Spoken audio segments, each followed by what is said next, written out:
2150, humanity learned the Earth's magnetosphere would collapse sometime in the next half-century, eliminating all life on the planet.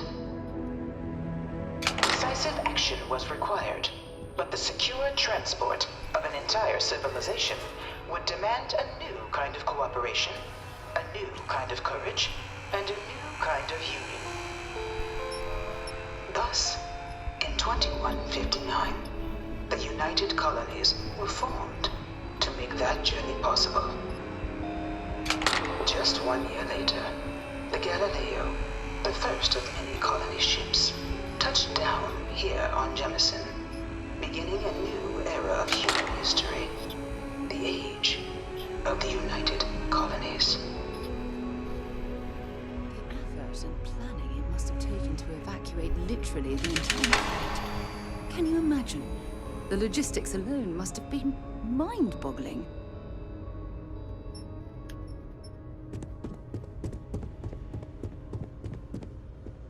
From their foundation, the United Colonies strove to provide all their citizens with opportunity, security, and peace. But there were those among the UC that still wanted something more: independence. So in 2161, the UC issued the Centaurus Proclamation, granting UC citizens the right to settle distant worlds and form their own sovereign powers.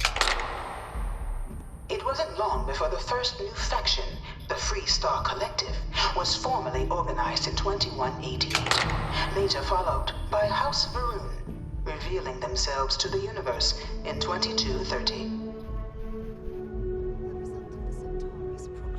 Has always left me torn.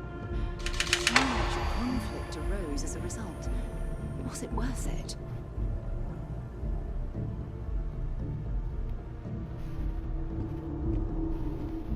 It was only in 2230 that the faction known as House Varun first made contact with the rest of the settled systems. Founded by the passengers of a colony ship that had left New Atlantis and disappeared 4 decades earlier, House Varun was a faction unlike any other. A theocracy dedicated wholly to the beliefs of its isolationist founder, Janan Varun. House Varun initially made overtures of peace towards the rest of the settled systems. They claimed their only intention was to spread the word of their god, the Great Serpent. But none could have guessed that this worship might take the form of a bloody war, the Serpent's Crusade.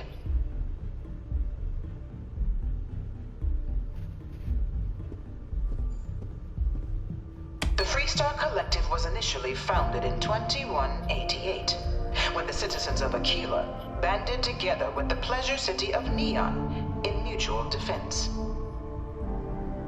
But in 2194, after the deployment of a UC medical star station in orbit around their world, the citizens of Narion also requested to join the collective.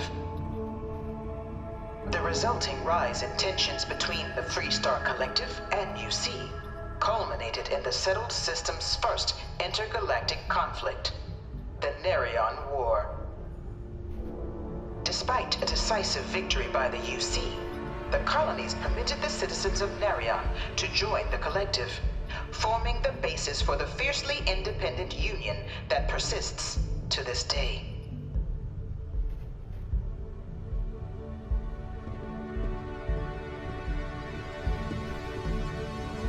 Beginning in 2240, House Varun forces declared all-out war on the rest of human civilization, initiating the Serpent's Crusade.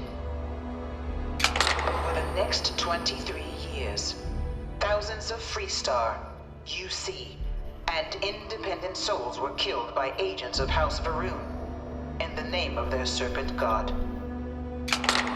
It was only with the death of their founder in 2263 and the succession of his heir, Jarek, that House Varun finally sued for peace. There remains, however, select members of House Varun who refuse to recognize the cessation of hostilities their leaders established. After House Faroon's mysterious disappearance, these zealots remain a threat to all who encounter them. Their pacification, a goal of all space.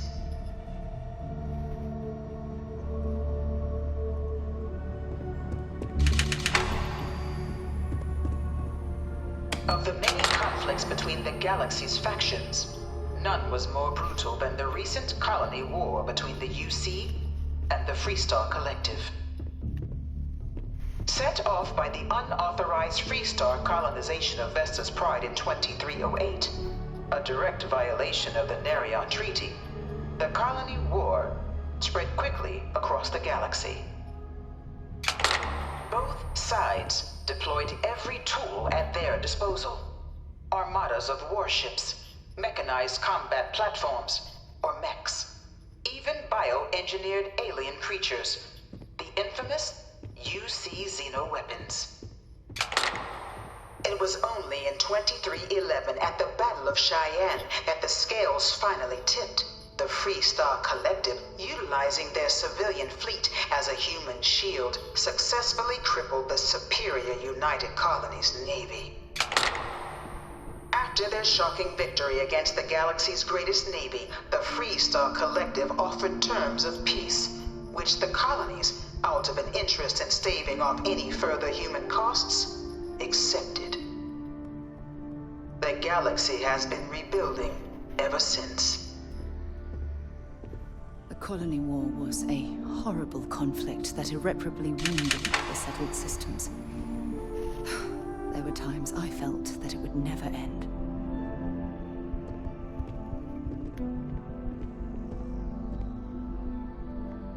Few settled worlds were left untouched by the colony war. But nowhere could the viciousness of modern warfare be seen more clearly than on the Freestar planet of Nera. Initially occupied by invading United Colonies forces as a forward operating position, repeated attempts to take and retake the planet by collective forces led only to devastation. Swaths of the world were transformed into scorched husks, a nightmarish testament to the depths of human ingenuity and human cruelty. And today, Nera remains a continuing reminder to the horrors of unfettered war.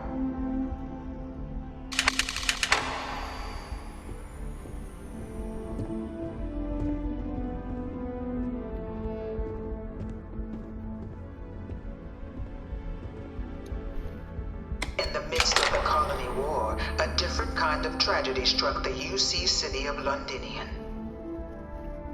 A newly constructed but critical supply center for the United Colonies' war effort, Londinian found itself overrun by one of the galaxy's most mysterious predators, the Terramorph. A rare but pervasive threat to all human-settled worlds, Terramorphs swept over the city, seemingly out of nowhere, on a scale never before seen in recorded history. Valiant efforts by the UC military slowed the onslaught, but the creatures proved unstoppable. Ultimately, the decision was made to destroy the Londinian spaceport, sealing off the city, the outbreak, and its citizenry from the galaxy at large. The tragedy of Londinian is mourned by the UC to this day.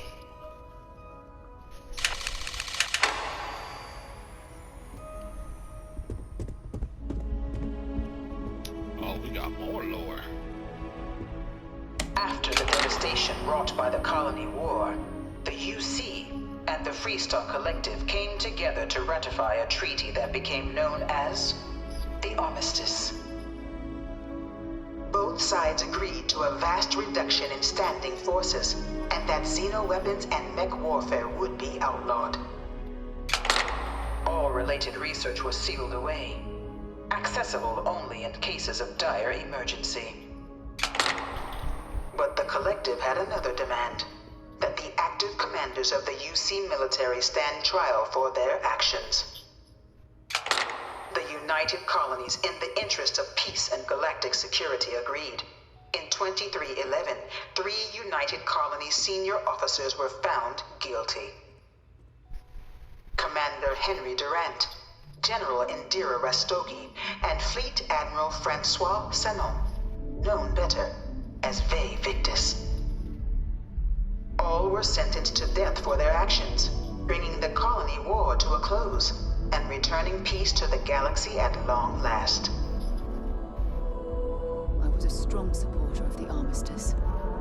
All of the terrible weapons that both sides used against one another. It had to end.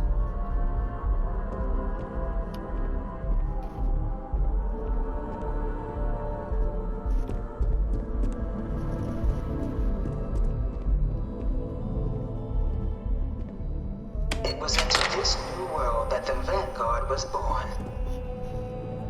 An official branch of the UC Navy, the Vanguard is the United Colonies Volunteer Fleet, serving a myriad of security, logistical, and reconnaissance roles.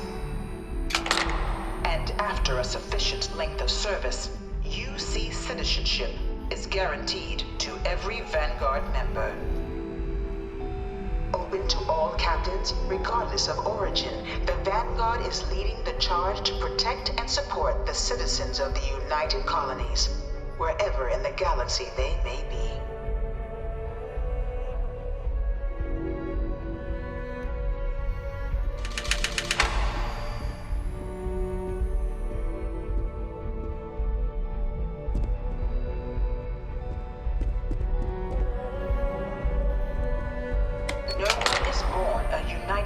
Citizen. Only through service to the UC can one hope to earn one's citizenship. But the UC prides itself on taking care of its people. Cost of living controls mean citizens pay less than their foreign counterparts for needs big and small. All citizens are issued a grant upon joining to get themselves on their feet. And only UC citizens have the opportunity to purchase property, getting the chance to live in one of the most beautiful cities in the settled systems. By joining the Vanguard today, you too can begin earning your place here, in the heart of galactic civilization, as a citizen of the United Colonies.